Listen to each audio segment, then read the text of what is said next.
The world's biggest tournament is coming, and the official FIFA World Cup 26 Tri-Under competition ball is here at the Goal 90 shop. Designed for the game's biggest stage, it's built for precision, speed and control. Right now, you can make it yours with 30% off plus free shipping. Don't just watch the World Cup, own a piece of it. Visit goal90.shop today and order now. Arsenal started the 2025-26 season pretty strongly. After losing to Liverpool on matchday 3 of the Premier League, they went on to win 7 of their next 8 games to establish a healthy lead at the top of the table.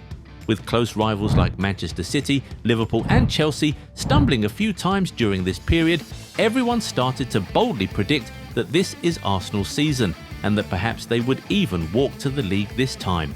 But in just a blink of an eye, things have got very complicated for the Gunners. What do we mean? You'll find out in this video. This is why Arsenal's title race just got very complicated. After 10 match days, Arsenal were enjoying a 6-point lead at the top of the Premier League table. And with a huge meeting between their 2 main rivals for the title looming, everyone saw this as an opportunity for the North London Giants to further extend their lead at the top. But in a shocking turn of events, matchday 11 gave us something very different. First of all, to a large extent, Manchester City's 3-0 win against Liverpool sent a message that the Reds may not be back just yet, and in fact, they might have been effectively dumped from the title race this season. They currently find themselves 8th on the Premier League table, below Manchester United and 8 points off first place. This means they're just as close to the relegation zone as they are to Arsenal. On its own, that should be great news for the Gunners because now they're likely to have just one big team chasing them down in the race for the title this season, and of course, one will always be better than 2 in this scenario. But the issue is that one team that's hunting them now is an absolute predator, one Arsenal are very familiar with and probably even see in their dreams at this point. We'll talk more about that team in a second, but if you aren't yet subscribed to the channel, go do that right away so you never miss out on our amazing content. Now, back to the video. See, Arsenal dropping points at Sunderland in the same weekend, Manchester City secured a statement win against the reigning Premier League champions, sends a strong message that, after a horrible season last time out, the Mancunians might actually be back to reclaim a crown they feel is theirs. Going into the international break, Arsenal now have Manchester City breathing down their neck, just 4 points behind. But it's not just that. City look like they're just now getting into their groove, having now won 7 of their last 8 games across all competitions, an improvement from just 4 wins from their previous 8 games. Also, City look a tad bit scarier because their main man Erling Haaland currently looks like the version of himself from the 2022-23 season, which led Man City to their first ever Champions League trophy and European treble in his first season in England. But it's not just Haaland, you know. His teammates also seem to now be getting into their groove. Phil Foden looks like he's back to being the player who was named Premier League Player of the Season in 2024. Ryan Cherki has started to show some quality since returning from injury. Even the likes Nico Gonzalez, Jeremy Doku and Omar Marmoush have also started to kick into gear. And of course, Gianluigi Donnarumma has made a massive difference between the sticks. So Manchester City might not be exactly where they want to be just yet, but they surely look like they're on their way there.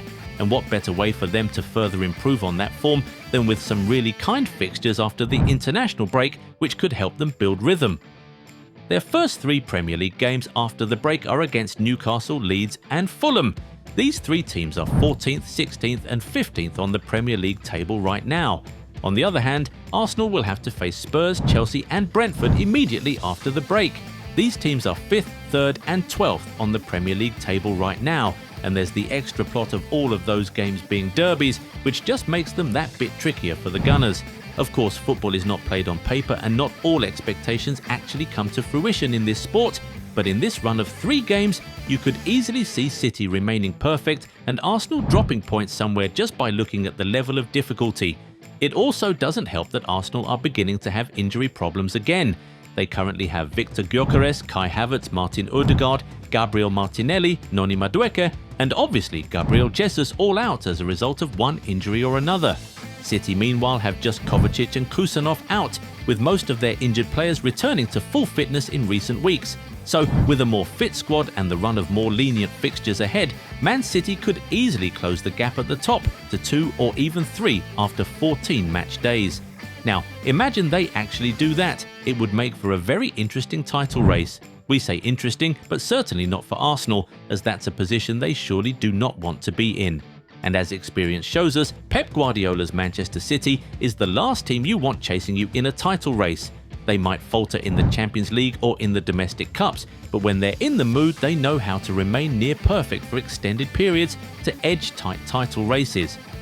The likes of Liverpool and Arsenal themselves have first-hand experience of this, so you can see why we say this title race has got super complicated super quickly for Arsenal. And you know what makes this a bit more interesting?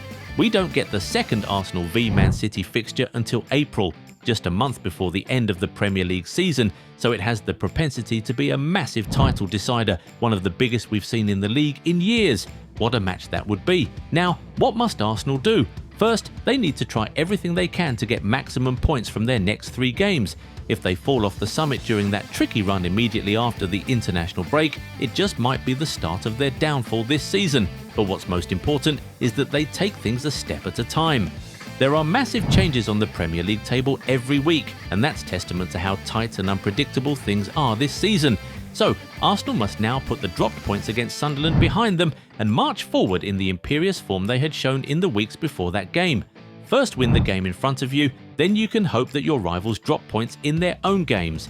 But considering Arsenal still have a 4-point lead, they don't even need to bother much about their rivals. If they just keep winning, it really won't matter what City does at the end of the day. Now we want to hear from you guys. Get in the comments and make a bold prediction.